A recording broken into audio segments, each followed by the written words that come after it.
Now we have come to the point of administering a higher education institution. Higher education institution is university. How the university is administered, regarding the administration part of it, how the university setup can be seen. Now today we have to see this topic.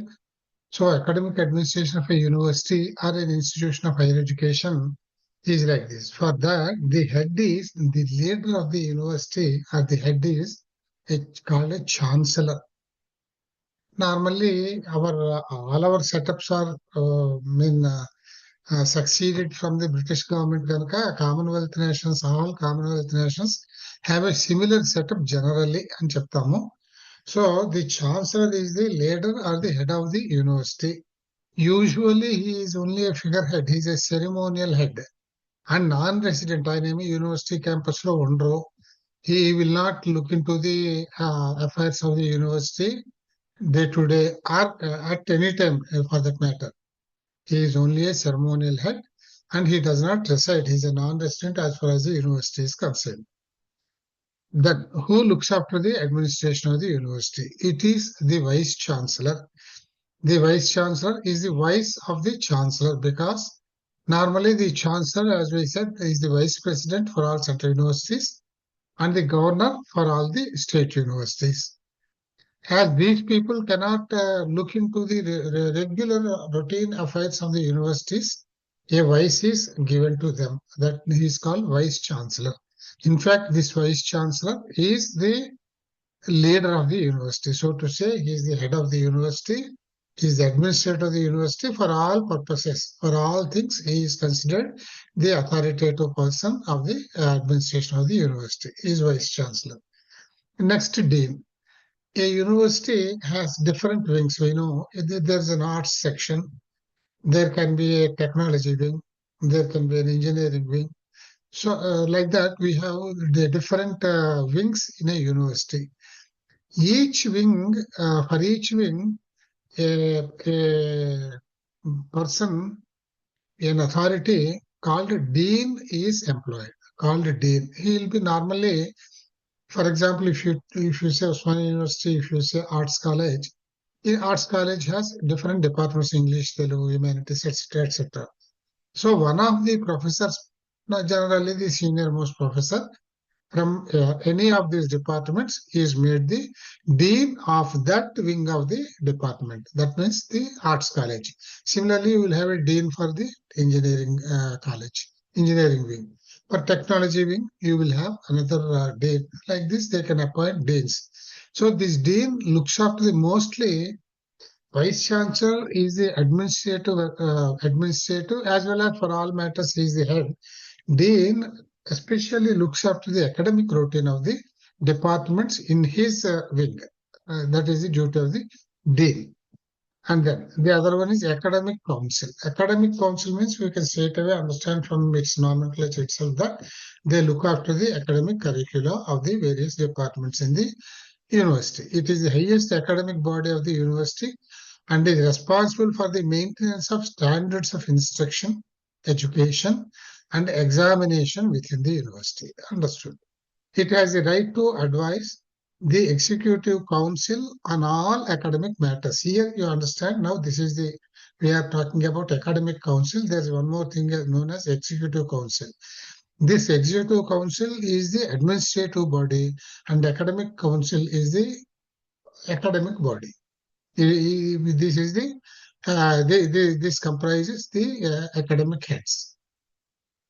So it has the right to advise the executive council on all academic matters. So they review all the academic matters like framing the syllabus, system of examinations, and various other aspects relating to the academic routine. And they make suggestions how to make necessary rules or amendments or procedures, lay down procedures, which will be looked after by the executive council because it is the administrative council of the universities, in the universities. And then, okay, and syndicate or executive. This is also called syndicate. Executive council is also syndicate. This hand is the day-to-day administration of the university. A simple thing. There's nothing to explain here. So on administrative side, it is looked after by the Executive Council or the syndicate, and on academic side, it is looked after by the Academic Council. Then Board of Management, it has a statutory function to perform.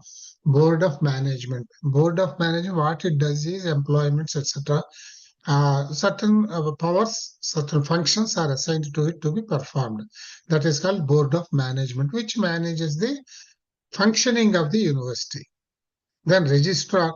Registrar is an official who handles student records, schedules, classes, etc. So Registrar is a day-to-day administrator regarding the conduct of the classes in various departments, allotment of lecturers, and handling the students' records, means their progress reports, their admission records, everything that is maintained in the office of the registrar. So registrar is the head of that section. And then there is one called University Court.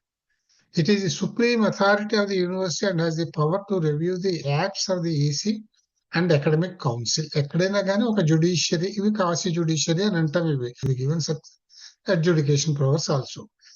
So this is the supreme authority to resolve the disputes or look after any things, any controversial matters of the going on in the university. It has the power to review the acts of the EC.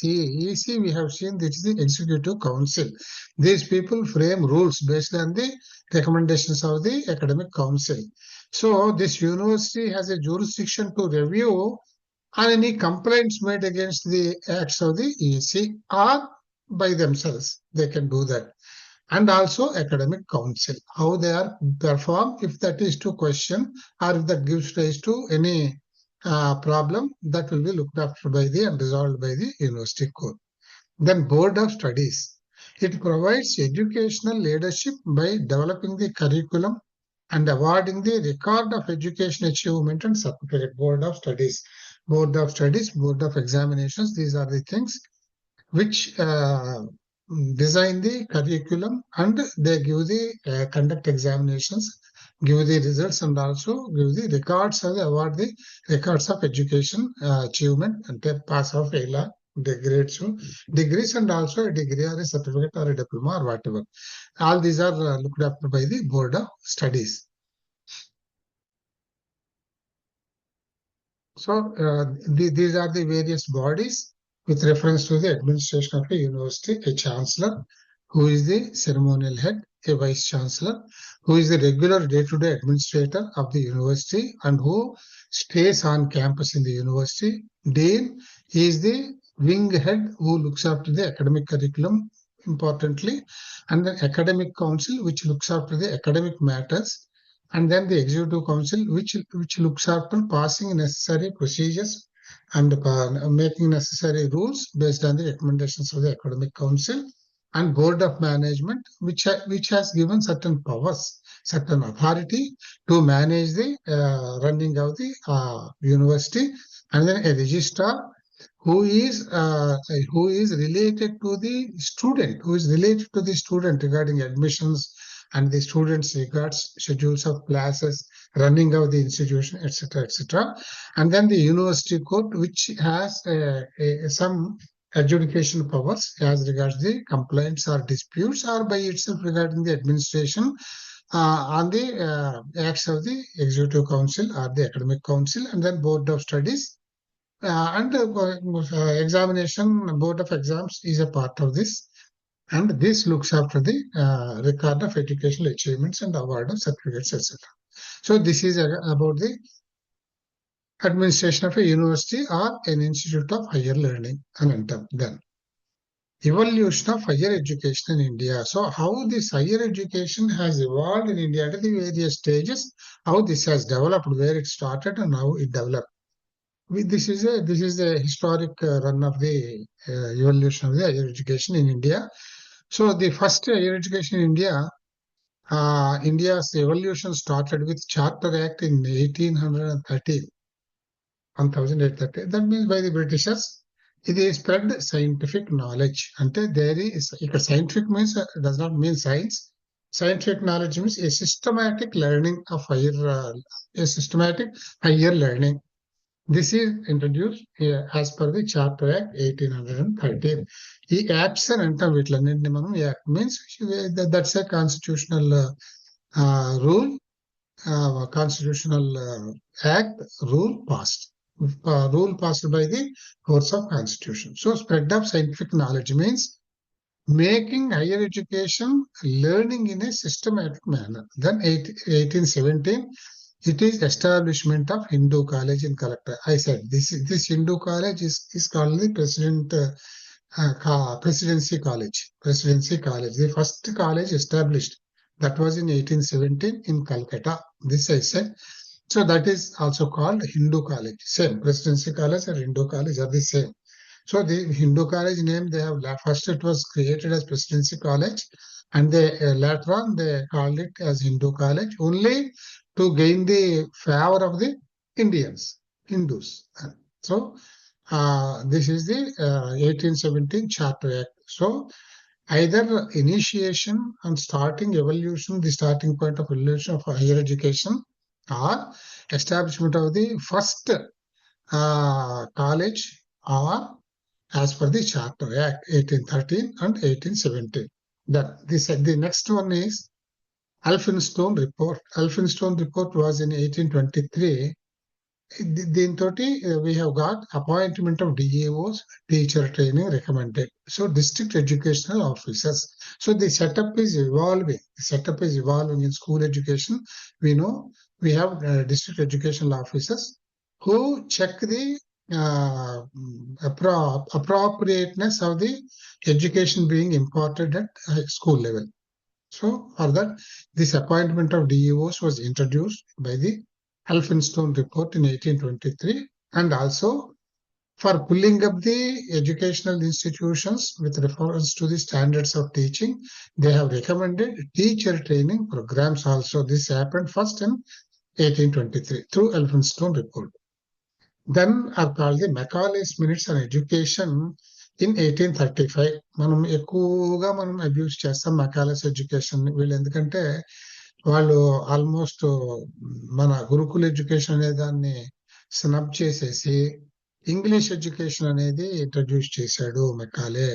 He said it must be N English education to be essentially introduce in the school level. అప్పటి నుంచే మనకి ఈ Macaulay system వచ్చింది. Introduced English, removed age related basis for education. ఇది వరకు మనకు తెలుసు గురుకుల సిస్టమ్స్ లో ఏజ్ కి చాలా ఇంపార్టెన్స్ ఉండేది. ఏజ్ తోటి ఒక సంస్కారము, ఒక ఎడ్యుకేషన్ మొదలు పెట్టడము, అది స్పెసిఫిక్ టైము అట్లా ఉండేవి. ఇక్కడ ఏజ్ రిలేషన్ అనేది తీసేసారు ఎడ్యుకేషన్ కి. ఎవరికైనా చదువుకోవాలనిపిస్తే 8 ఏళ్ళకి చేరి చదువుకోవచ్చు, 18 ఏళ్ళకి చేరి చదువుకోవచ్చు, 38 ఏళ్ళకి చేరి చదువుకోవచ్చు. So that flexibility is given for people to get educated. Then the next one is Woods Dispatch. This is a very important act that is called Woods Dispatch. In 1854, it is called the Magna Carta of English Education in India. ఇది ఒక formalized English education అన్నమాట. ఇది గుర్తుపెట్టుకోవాలి. Magna Carta చాలా సార్లు exams లో ఇస్తూ ఉంటాడు. Magna Carta means it is the Woods Dispatch 1854. ఇది suggested setting up of 3 universities, Madras, Bombay and Calcutta. ఇక్కడ చూడండి 1817 లో ఒక first college of presidency college are Hindu college was established. By 1854, this Woods Dispatch has recommended setting up of 3 universities, Madras, Bombay and Calcutta. Means from Calcutta they have also diversified to Madras and Bombay to establish higher education institutions for spreading Western philosophy, type of Western education. The next one is the Hunter Commission, 1882-83, Hunter Commission. This is known as the Indian Education Commission. The continuation of this only is our national education policy. Probably the same idea carried forward after independence. So this Hunter Commission, education divided into primary and higher education, universities to manage affiliated colleges. Here came the concept of affiliated colleges, means university campus నుంచి different గా maintaining private అంటే maintaining there branches called other colleges which are affiliated to that university. Administrative గా university కింద ఉంటాయి, they will be functioning. So ఇక్కడ education ని నేను చెప్పానుగా, ఇప్పుడు నేషనల్ ఎడ్యుకేషన్ పాలసీలో మనం ఇదేగా చేస్తాం, ప్రైమరీ, హయ్యర్, టెక్నికల్ ఇట్లా చేస్తున్నాం కదా. So this is the starting of such sort of A concept, education divided into primary and higher education. So this is first proposed by Hunter Commission in 1882-83.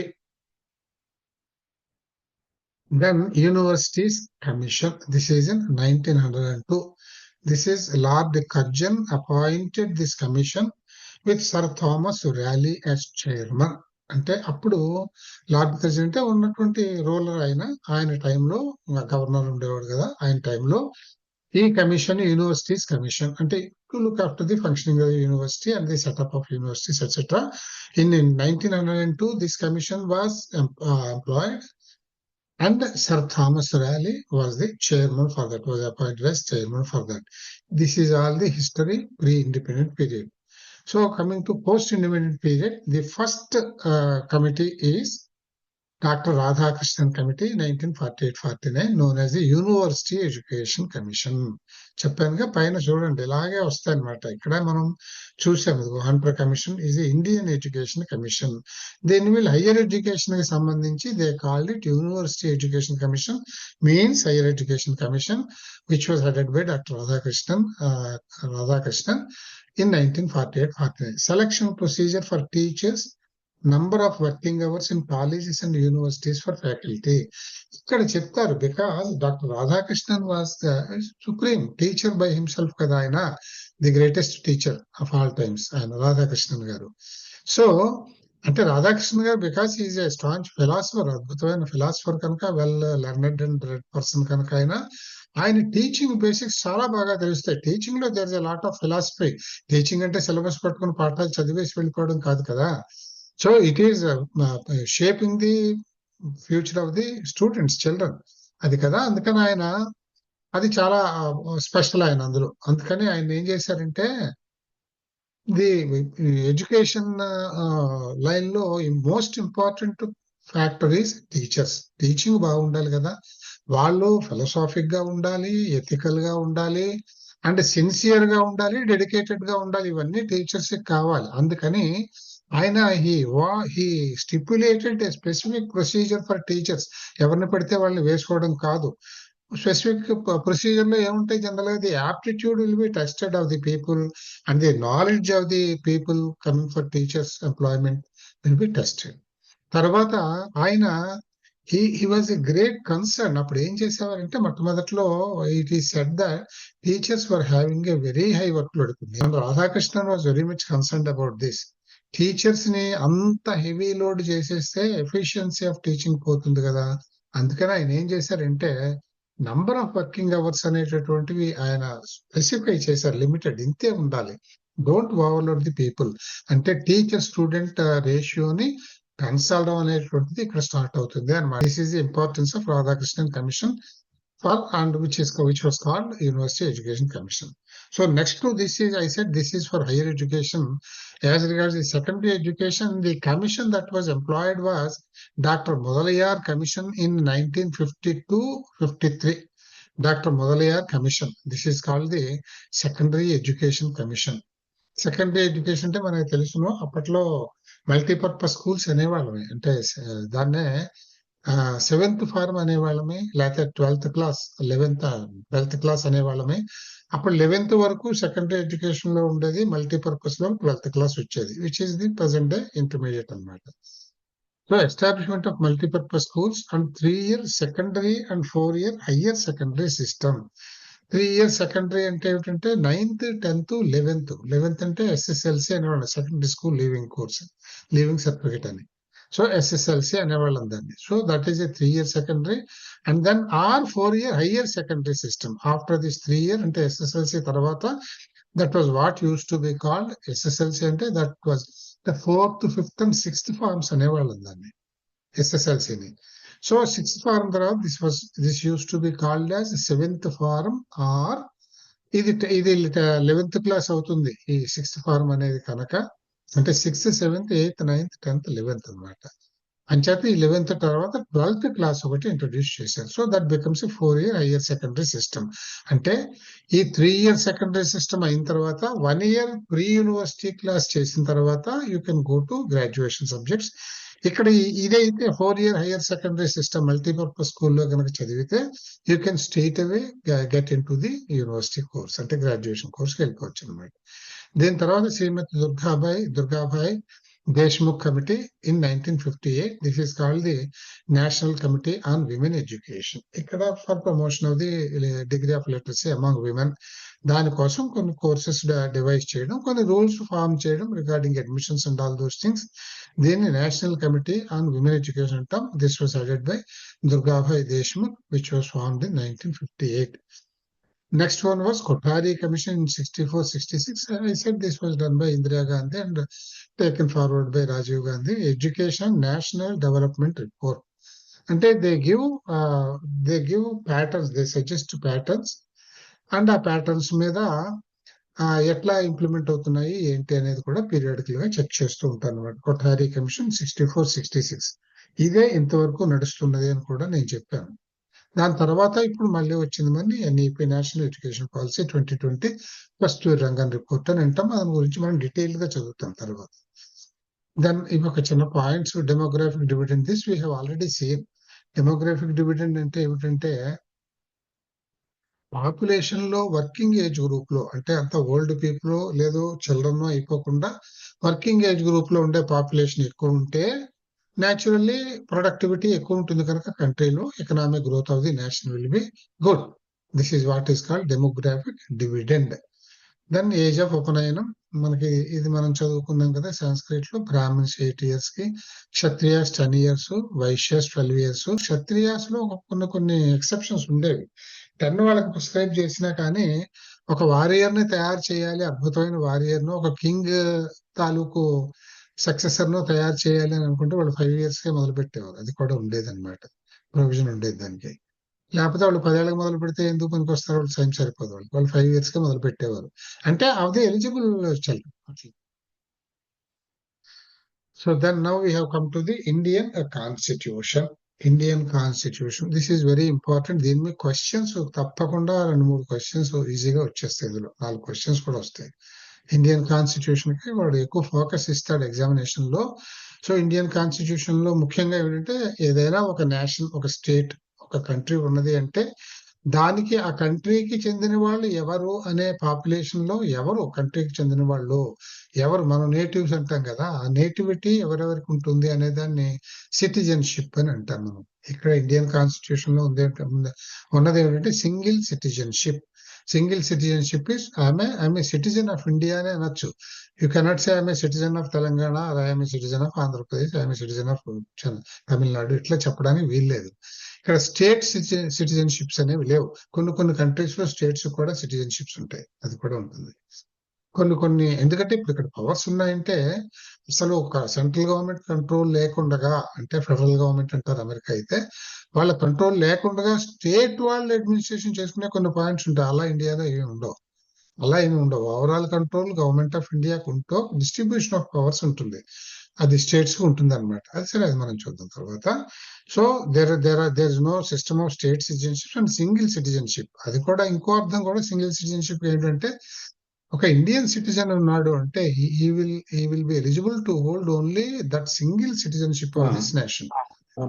Second citizen అంటే for example ఇప్పుడు నేను వచ్చాను, అమెరికాలో ఉన్నాను, America citizenship తీసుకున్నాను అనుకోండి, automatically I lose the citizenship of India, అదనమాట. So we are not for giving multiple citizenships. We value only single citizenship, Indian citizenship. ఇది ఒకటి. తర్వాత adult franchise 18 years. Adult franchise means we get the right powers of voting. The languages envisaged in 8th schedule. ఇప్పుడు ఈ 8th schedule గురించి అంటే ఇక్కడ point గా రాశాను కానీ we'll see the constitution of the layout of the Indian constitution. Indian constitution లో parts ఉంటాయి, ఏదైనా కానీ మనం చాప్టర్స్ ఉంటాయి కదా, అట్లానే ఇండియన్ కాన్స్టిట్యూషన్ లో కూడా కొన్ని పార్ట్స్ కింద డివైడ్ చేశారు. ఆ పార్ట్స్ ని కొన్ని సెక్షన్స్ కింద డివైడ్ చేశారు. సో ఇట్లా కొన్ని షెడ్యూల్స్ కింద డివైడ్ చేశారు. ఇవి మనం దాని ఆ కాన్స్టిట్యూషన్ చూసేటప్పుడు డీటెయిల్స్ చూస్తాము. ఇందులో ఒక షెడ్యూల్స్ అని there are 12 schedules envisaged in the constitution of India. ఈ 12 షెడ్యూల్స్ లో షెడ్యూల్ ఏంటంటే ఒక్కొక్క షెడ్యూల్లో ఒక్కొక్క పాయింట్ ఆఫ్ అడ్మినిస్ట్రేషన్ గవర్నెన్స్, ఒక్కొక్క point of governance, major point of governance కి ఒక్కొక్క దానికి ఒక షెడ్యూల్ పెట్టారు అన్నమాట. ఇందులో 8th షెడ్యూల్లో లాంగ్వేజెస్ ఏమిటి, ఇండియన్ లాంగ్వేజెస్ ఏమిటి అంటే ఇందులో పెట్టారు అంటే that is a recognized language in India అని అర్థం అనమాట. అన్ని లాంగ్వేజెస్ కాదు. This actually started with 14 languages. ఇవన్నీ నేను చెప్పిన గుర్తుపెట్టుకోవాలి మీరు. See, the original number of languages envisaged in 8th schedule was 14. ఇది ఒక క్వశ్చన్, ఇది 14 ఉంది. తర్వాత ఓవర్ టైం మనం చెప్తూ ఉంటాం కదా, మాకు రికగ్నిషన్ ఇవ్వండి, మా భాషను రికగ్నైజ్ చేయండి. లోకల్ పీపుల్ అడుగుతారు కదా, లోకల్ గవర్నమెంట్, స్టేట్ గవర్నమెంట్స్ అడిగితే కనుక యాడ్ చేస్తూ పోతుంటారు. This goes by means of constitutional amendments. అట్లా ఇప్పటికి 22 లాంగ్వేజెస్ ఐడెంటిఫై అయ్యాయి అనమాట. ఒక్కొక్కసారి ఒక్కొక్క లాంగ్వేజ్ ఐడెంటిఫై అయిందా లేదా, ఇది ఐడెంటిఫైడ్ లిస్ట్ లో ఉందా లేదా అని కూడా అడగచ్చును. లేదు, ఒక 6-7 ఆప్షన్స్ ఇచ్చి 6-7 లాంగ్వేజెస్ ఇచ్చి the following among the given languages are in the 8th schedule of the Indian constitution, 1, 2 or 1, 2, 3 ఇట్లా ఉంటాయి అనమాట. సో 22 లాంగ్వేజెస్ ఏమిటనేది ఒక్కసారి అలా చూద్దాం మనం, అది కూడా చూద్దాం మనము. As on today, the languages that were recognized and included in the 8th schedule of the constitution is 22. ఇందులో తెలుగు ఉంది. ఇంచుమించుగా ఇప్పుడు ఉండే లాంగ్వేజెస్ అన్ని ఉన్నాయి. ఆ ముందుండే 14 భాషలు. పివి నరసింహారావు గారు ఆ 14 భాషల్లోనూ ప్రావీణ్యుడు ఆయన. అందుకనే ఆ 14 భాషల ప్రావీణ్యుడు అనే పేరు ఎందుకే వచ్చిందంటే ఇండియాలో ఉండే భాషలన్నీ వచ్చాయి ఆయనకి అని అర్థం అనమాట. So this is the 8th schedule is for this. ఈ షెడ్యూల్స్ ఏమిటి, ఇందులో ఏ షెడ్యూల్లో ఏ టాపిక్ ని డీల్ చేస్తుంది, దాని ఇంపార్టెంట్ ఫీచర్స్, సేలియంట్ ఫీచర్స్ ఏంటి అనేది మనం తర్వాత చూద్దాం. ఇండియన్ కాన్స్టిట్యూషన్ మీద will make a little bit of detail study, because questions తప్పకుండా చాలా వస్తాయి ఇందులో, అవసరం కూడా అది మనకి. తర్వాత మనకి మన గవర్నెన్స్ ఆఫ్ ది కంట్రీలో మనకు తెలిసిన యూనియన్ గవర్నమెంట్స్, ప్రొవిన్షియల్ గవర్నమెంట్స్ అంటాం, state governments. Union government means central government అంటాం. యాక్చువల్ గా కాన్స్టిట్యూషన్ లో సెంట్రల్ గవర్నమెంట్ అనే మాటలేదు, సెంట్రల్ అనే మాటలేదు. It is called union, Indian union, union government అనే అంటారు దాన్ని. లేదు government of India, you can say that, no problem. But central government అనే మాట మనం రొటీన్ లో వాడతాం తప్ప అది కాన్స్టిట్యూషనల్ వర్డ్ కాదు అది. సో ఈ హెడ్ ఆఫ్ దిస్ గవర్నమెంట్ అంటే మనకి ఒక గవర్నమెంట్ బాడీ, ఒక గవర్నెన్స్ చేసేటటువంటి బాడీ ఒకటి ఉండాలి కదా, అది మనకి ఉంది. అది గవర్నమెంట్ ఆఫ్ ఇండియా అని అంటాం, యూనియన్ గవర్నమెంట్. సరే, అది ఎలా వస్తుందో మనకి జనరల్ గా తెలుసును, but there is a pattern how that comes into being. ఈ యూనియన్ గవర్నమెంట్ యొక్క కాన్స్టిట్యూషన్ ఎట్లా ఉంటుంది అని అంటే, the head of the union government is president. President is the head of the state. ఇది కూడా ఒక చిన్న క్వశ్చన్. అదృష్టం బాగుంటే చిన్న చిన్న క్వశ్చన్లు వస్తాయి. Who is the head of the state అని, ప్రెసిడెంట్, ప్రైమ్ మినిస్టర్, ఇట్లా ఇవ్వచ్చును, గవర్నరు, ఇట్లా ఇస్తారనమాట ఏవో. సో అది కూడా రావచ్చును. ప్రతి పాయింట్ కింద గుర్తు పెట్టుకోండి. అందుకే నేను ఇక్కడ పాయింట్ల కింద రాశాను. This is not a continuing matter లాగా కాదు కదా ఇది. పాయింట్స్ తెలుసుకోవాలి, ఇంపార్టెంట్ పాయింట్స్ తెలుసుకుంటాం, అన్ని ఎలాగో తెలుసుకోలేము మనం. So president, he is the head of the state. State means national ఇక్కడ. అండ్ ఎలక్టెడ్ బై, ఈయన ఎవరు ఎలక్ట్ చేసుకుంటారు అంటే, elected by both houses of parliament. Both houses of parliament మనకు తెలుసును, రాజ్యసభ, లోక్సభ అని. Parliament is constituted by 2 things, Lok Sabha and Rajya Sabha. ఇందులో so Lok Sabha and Rajya Sabha members కి ఓటింగ్ హక్కు ఉంటుంది ప్రెసిడెంట్ ఎన్నుకునేటప్పుడు. అంతేకాకుండా మనకి స్టేట్ అసెంబ్లీస్ వాళ్ళకి ఉంటుంది. తర్వాత assemblies of union territories of Delhi and Pondicherry.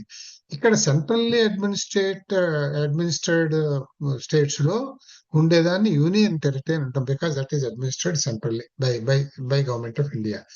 వాటిని యూనియన్ టెరిటరీస్ అంటాం. అంటే that is at par with assembly for a state, for an independent state.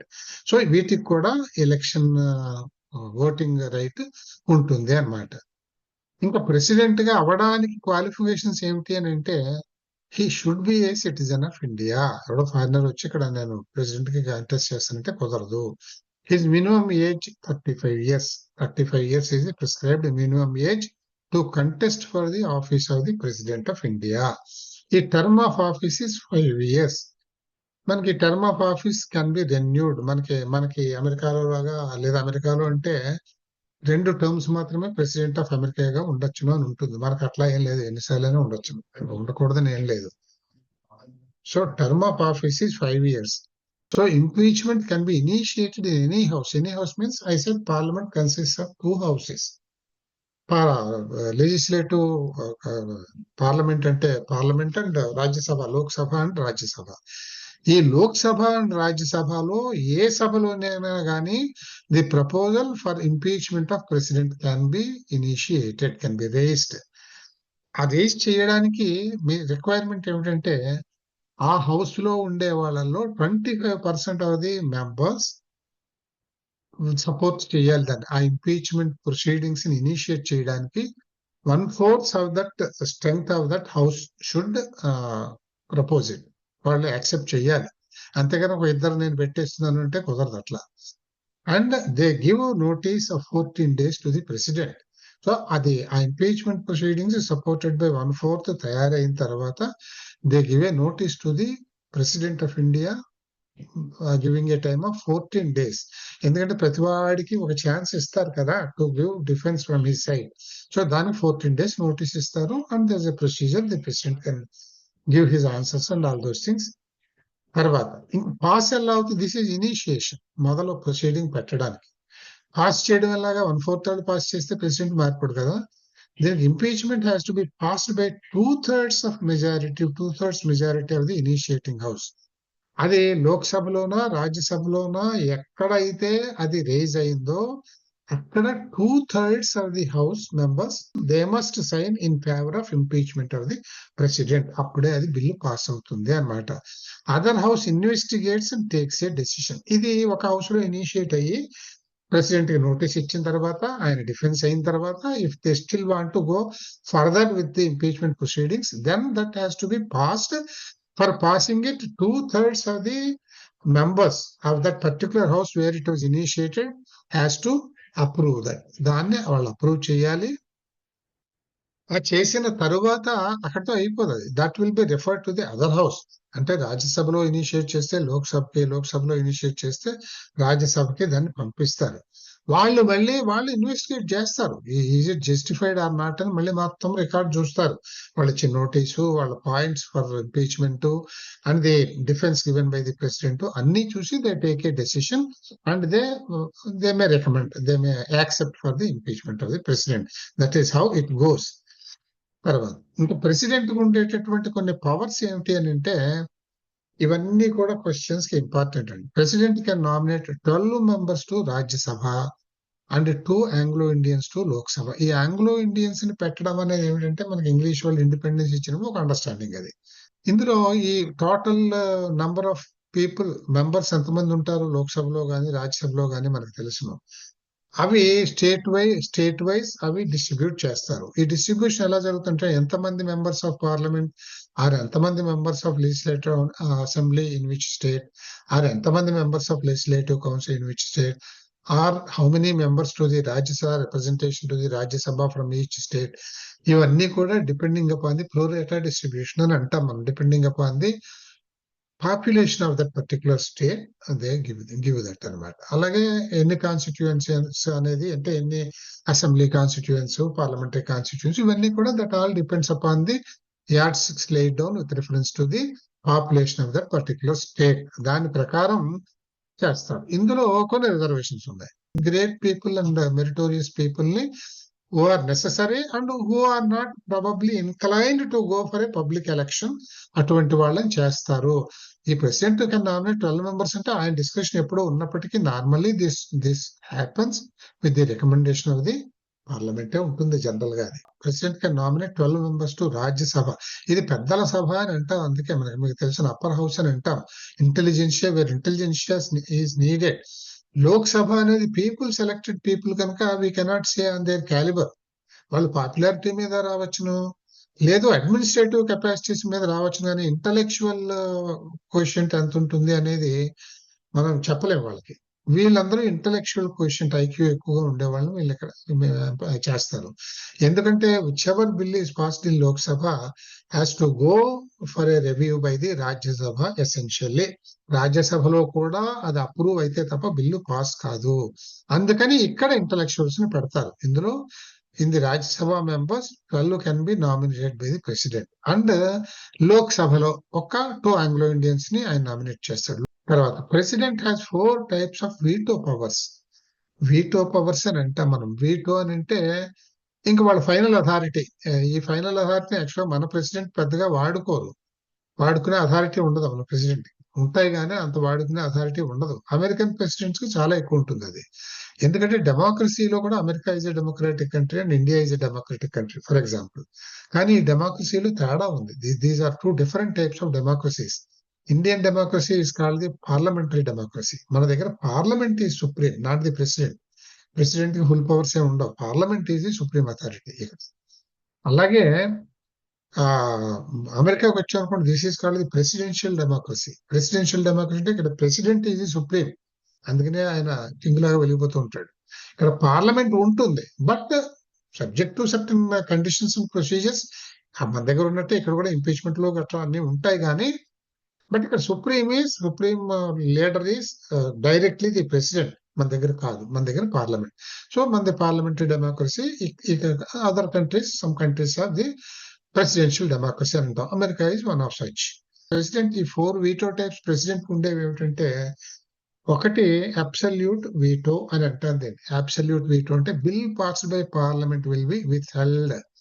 అంటే అసలు బిల్లు పార్లమెంట్ పాస్ చేసిన బిల్లుని ఆయన విత్ హోల్డ్ చేసేస్తాడు. He does not pass, he can reject it. Rejecting అనమాట. విత్ హెల్డ్ అంటే more or less that is a rejection అనమాట. ఇది హీ కెన్ డూ దట్. కానీ అక్కడతో ఆగిపోతుందా బిల్లు? ఆగిపోదు. ఫర్దర్ ప్రొసీజర్ అని ఉంటుంది దానికి. మళ్ళీ it will be referred back with questions of the president's office to the parliament and parliament will answer. అవన్నీ జరిగిన తర్వాత there are certain rules, subject to those rules, that will ultimately be passed అనమాట. But he has the authority to initially, ఆయన satisfaction లేకపోతే మాత్రం he can withhold the bill passed by parliament. రెండోది, this is called absolute veto. రెండోది qualified veto. Qualified veto అంటే దీన్ని ఏమంటారంటే, president veto చేసినప్పటికీ, వీటో చేయడం అంటే విత్హోల్డ్ చేయడం, రిజెక్ట్ చేయడం అనమాట. ప్రెసిడెంట్ యాక్సెంట్ ఇవ్వకపోయినప్పటికీ కూడా that can be overridden by parliament with a higher majority. దాన్ని సస్పెన్సివ్ వీటో అని అంటారు. అంటే can be overridden by parliament with simple majority. With a higher majority means probably 2/3 majority అయి ఉంటుంది. ఇది can be overridden by parliament with a higher majority. అంటే 2/3 majority తోటి కనుక ప్రెసిడెంట్స్ వీటో నెగటివ్ చేసేటట్లయితే bill can be passed. Then suspensive veto అంటే can be overridden by parliament with a simple majority. Simple majority అంటే 50% of the number of members +1 ఉంటే చాలు. That veto can be negative. This is called suspensive veto. ఇంకొకటి pocket veto. Next to president is vice president. This is the vice head of the state.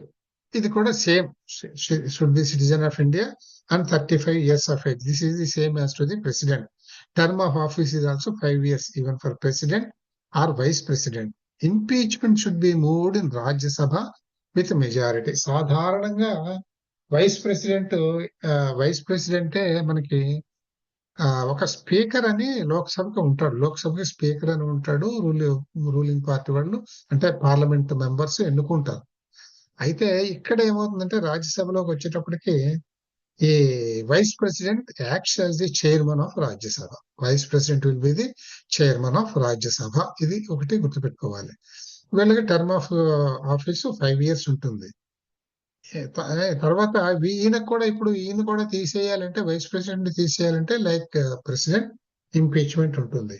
కానీ ఈయన రాజ్యసభకి head గా, chairman గా ఉన్నాడు కనుక ఈయన impeachment, vice president's impeachment should be initiated in the Rajya Sabha only, not in Parliament. Not in Lok Sabha. With special majority అని అంటే 50% +1 అని అనుకోవచ్చును.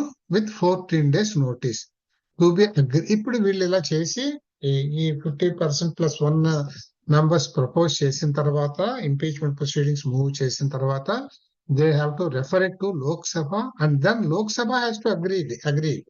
లోక్సభ నెగిటివ్ చేసింది అని అంటే ఫినిష్, ఆ బిల్లు వీగిపోతుంది, మళ్ళీ ఆ ఇంపీచ్మెంట్ వీగిపోతుంది అన్నమాట.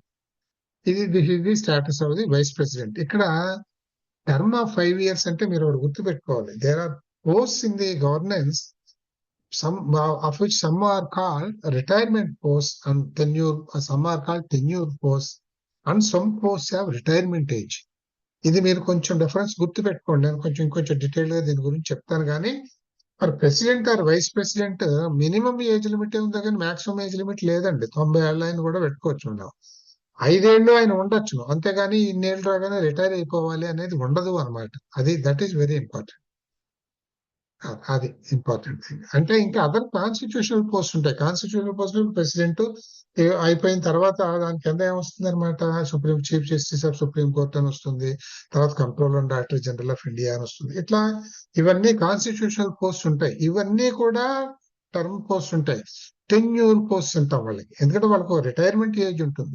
Though the tenure say, for example ఇప్పుడు కంట్రోలర్ అండ్ డైరెక్టర్ జనరల్ ఉంటాడు, లేదు chief justice of supreme court ఉంటాడు. చీఫ్ జస్టిస్ అయిన తర్వాత మామూలుగా అప్పుడు 6 ఏళ్ళు దాకా ఉండొచ్చు, చీఫ్ జస్టిస్ రిటైర్ అయ్యేదాకా ఉండొచ్చును. అది pure retirement post. Controller and director general అనేటటువంటిది అటువంటిది కాదు, అది tenure post. Tenure 6 years. 6 years tenure అయినప్పటికీ ఏజ్ ఆఫ్ రిటైర్మెంట్ బోత్ ఉంటాయి, tenure as well as retirement. 6 years టెన్యూర్మెంట్ పోస్ట్, టెన్యూర్ పోస్ట్. అది at the same time he has prescribed retirement age of 65 years. అంటే ఆయన్ని సిఎండిఏజీ గా అపాయింట్ చేసిన తర్వాత 3 ఏళ్లకి ఆయనకి 65 ఏళ్ళు వస్తే రిటైర్ అయిపోవాలి. 6 ఏళ్ళు టర్మ్ కదా ఉంటానంటానికి వీల్లేదు. So there is a difference between tenure post and retirement post. ఈ రెండిట్లోనూ ఒక డిఫరెన్స్ ఉంటుంది. రెండో ఉన్న పోస్టులు కూడా ఉంటాయి. అవి ఏమిటి అనేది మనం తర్వాత చూద్దాం, చివరిలో చూద్దాం. అడిషనల్ ఇన్ఫర్మేషన్ లో చెప్తాను, ప్రస్తుతానికి అవసరం లేదు. So next is prime minister. Prime minister అంటే మీరు గుర్తుపెట్టుకోండి, మనం we have come to Lok Sabha అన్నమాట. Lok Sabha leader of the Lok Sabha is called the prime minister. అంటే ఇప్పుడు మనకు తెలిసి ప్రొసీజర్ దీని గురించి ఎక్కువ మాట్లాడుకోక్కర్లేదు. పార్టీలు ఎలక్షన్స్ లో కంటెస్ట్ చేస్తాయి, ఎక్కువ సీట్స్ సంపాదించుకున్న పార్టీ రూలింగ్ పార్టీ అంటాము. Ruling party forms the government. ఈ గవర్నమెంట్ ఫార్మ్ చేసిన పార్టీలో ఉన్న మెంబర్స్ అందరూ ఒక లీడర్ ని ఎన్నుకుంటారు. He becomes the leader of the Lok Sabha, అది రూలింగ్ పార్టీ. Is called. ఆ తర్వాత అందులోంచి ఒక మినిస్టీరియల్ ఒకటి బాడీ ఏర్పాటు చేస్తారు for administration, for governance purpose. దానికి హెడ్ గా ప్రైమ్ మినిస్టర్ ఉంటాడు. ఇదంతా మనకు తెలిసిందే. సో ఈ prime minister is appointed by the president. అందుకనే మీరు చూడండి, ఎలక్షన్స్ అయిన తర్వాత వీళ్ళు వాళ్ళ మెజారిటీని పట్టుకెళ్లి పర్మిటర్స్ to we have elected so and so as our leader, permit us to form the government అని అడుగుతారు కదా. అది అందుకని అప్పుడు president will appoint the prime minister. Prime minister appoint చేస్తే ఆటోమేటిక్ గా ఇంకా the authority lies with him to make his team of ministers, ministerial colleagues and all that. ఇది జరుగుతుంది అనమాట. Then he will be the chairman of Niti Aayog. నీతి ఆయోగ్ అంటే కూడా మనం చెప్పుకున్నాం, నీతి ఆయోగ్ అంటే ప్లానింగ్ కమిషన్ అనేది ఉంటుంది. ఈ ప్లానింగ్ రొటీన్ అంతా కూడా డిసైడ్ చేయడానికి, రివ్యూ చేయడానికి, డిసైడ్ చేయడానికి ఆ ప్లానింగ్ కమిషన్ అనేది దాని ప్లేస్ లో దాన్ని తీసేసి that's only think tank body ఇది, అంతేగాని that's not a constitutional body planning committee అనేది. సో ఆ ప్లానింగ్ కమిషన్ అనేది, ఆ ప్లానింగ్ కమిషన్ ప్లేస్ లో 2015 లో present government has brought this NITI Aayog. Similar functions with some modifications అన్నమాట. అంటే రివైజ్ చేస్తాం, డెవలప్మెంట్ అంటూ ఉంటుంటుంది కదా. So NITI Aayog took place of planning commission. దీనికి హెడ్ ఎవరు ఉంటారు అంటే ప్రైమ్ మినిస్టర్ ఆఫ్ ఇండియా ఉంటాడు. దీనికి హెడ్ ఎప్పుడు కూడా ఆయనే ఉంటాడు, విల్ బి చైర్మన్. దాని నేషనల్ డెవలప్మెంట్ కౌన్సిల్ అని ఒకటి ఉంది. అంటే it is about planning the developmental activities in the country. దీనికి కూడా హెడ్ ప్రైమ్ మినిస్టర్ ఉంటారు. సో ఇది గుర్తు పెట్టుకోవాలి. Who will be the head of the NDC అని అడిగి president, vice president, prime minister లేదా ఫైనాన్స్ మినిస్టర్ ఇలా ఇచ్చారనుకోండి, అప్పుడు మనం ప్రైమ్ మినిస్టర్ గుర్తు పెట్టుకోవాలి. For national development commission, council and also Niti Aayog. నీతి అంటే కూడా మనం చెప్పుకోం, national institution for transforming India, అది దాని అబ్రివియేషన్. And then parliament. ఇంకా ప్రెసిడెంట్ వచ్చే ప్రైమ్ మినిస్టర్ వచ్చిన తర్వాత పార్లమెంట్ అంటే దాన్నే మనం పార్లమెంట్ లో it comprises 2 parts, Lok Sabha and Rajya Sabha. ఈ పార్లమెంట్ అని దేన్ని అంటాము? ఇది చాలా ఇంపార్టెంట్ క్వశ్చన్ అండి. పార్లమెంట్ అనే దాంట్లో ప్రెసిడెంట్ వస్తాడండి.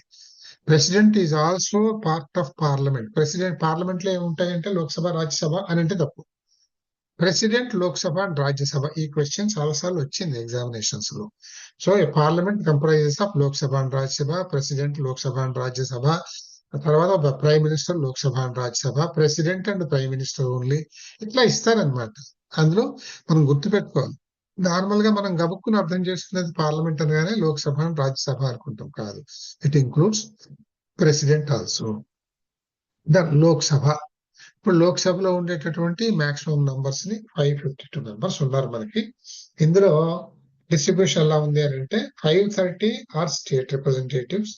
ఇక్కడ చూడండి 552 లో 530 ఆర్ స్టేట్ రిప్రజెంటేటివ్స్ అంటే నంబర్ ఆఫ్ పార్లమెంటరీ కాన్స్టిట్యుయెన్సీస్ అన్నమాట. 530 కాన్స్టిట్యుయెన్సీస్ ఉంటాయి. ఏ స్టేట్ లో ఎంత అనేది that depends upon the population of that particular state. Pro rata distribution అంటాం దాన్ని. Then 20 representatives from the union territories, ఈ సెంట్రల్లీ అడ్మినిస్ట్రేటెడ్ ప్లేసెస్ నుంచి 20 రిప్రజెంటేటివ్స్ వస్తారు. ఇట్లా 550 అయ్యారు. Plus 2 Anglo Indians who will be nominated by the president. We have seen above. So this is the 552. ఇక్కడ term of office 5 years. ఇక్కడ age restriction లేదు. It's only tenure office. 5 years ఉంటారు ఒకసారి elect అయిన తర్వాత, unless otherwise removed or suspended or whatever. అలాగే రాజ్యసభలోకి వచ్చేటప్పటికి ప్రస్తుతం ఉన్నది మాక్సిమం నంబర్ ఆఫ్ మెంబర్స్ 250. ఇందులో మీరు పైన చెప్పుకున్న చూస్తే మీకు గుర్తుండి ఉంటుంది, 12 members can be nominated by the president. ఇందులో 12 members నామినేటెడ్ పోతే మిగతా 238 కూడా they are the elected members from the state governments, various states. అవి మళ్ళీ ఇక్కడ డిస్ట్రిబ్యూషన్ ఎలా ఉంటుంది అంటే ప్రోరేటా, అంటే based on the population of the states. ఉదాహరణకి పాపులేషన్ యూపీలో చాలా ఎక్కువ కనుకనే largest number of parliament members ఉన్నది ఎక్కడ అంటే యూపీలో. ఇవన్నీ క్వశ్చన్స్ అనమాట, అందుకని రాశాను నేను. UP has largest number of members of parliament, that is 31. Term of office is 6 years. ఇప్పుడు ఒక 1/3 మెంబర్స్, 2 years తర్వాత ఒక 1/3 మెంబర్స్, అండ్ అనదర్ 2 years తర్వాత అనదర్ 1/3 మెంబర్స్, 250 మెంబర్స్. 6 years పడుతుంది అవడానికి మొత్తం మీద స్ట్రెంగ్త్ స్టార్టింగ్ లో. పూర్తయిన తర్వాత నుంచి ఏం చేస్తారు అని అంటే, ఇప్పుడు ఫస్ట్ ఇయర్ వేసిన వాళ్ళకి 6 years అయ్యే వాళ్ళకి కొంతమందికి 4 years అవుతుంది, కొంతమందికి 2 years అవుతుంది. వాళ్ళు ఉంటారు ఈ 6 years అయిపోయిన వాళ్ళు. అంటే the first employed, first elected 1/3 members will be retiring after 2 years అన్నమాట. అంతే కదా జరిగేది. అంటే ఫుల్ బాడీ అయిన తర్వాత వాళ్ళు రిటైర్ అయిపోతారు. సో ఆ రకంగా దీన్ని ఏమంటా ఉంటే every 2 years 1/3 members would be retiring అని చెప్తాను దీని మీద. ఇలా ఇది నడుస్తుంది. సో వీళ్ళ ఎలక్షన్ ప్రొసీజర్ అది కూడా ఉంది, దానికి మనం అంత డీటెయిల్స్ లోకి వెళ్ళక్కర్లేదు. దాన్ని రిప్రజెంటేషన్ బేసిస్ మీద ఎలక్షన్స్ కండక్ట్ అవుతాయి వీళ్ళకి. అంటే ఓటుకి వాల్యూస్ ఉంటాయి depending upon the population etcetera. దాని ప్రకారం చూస్తారు. తర్వాత దాన్ని ప్రిఫరెన్షియల్ ఓటింగ్ సిస్టమ్ అని కూడా అంటాం మనం. వీటిలో ఓటు ఎవరికో ఒకరికే వేయాలి లోక్సభలో. ఇందులో అలా కాదు, రాజ్యసభలోకి వచ్చిన ప్రిఫరెన్షియల్ ఓటింగ్ సిస్టమ్ అని అంటారు. ఫస్ట్ ప్రిఫరెన్స్, సెకండ్ ప్రిఫరెన్స్, అలా వేస్తారు అన్నమాట. We will stop here.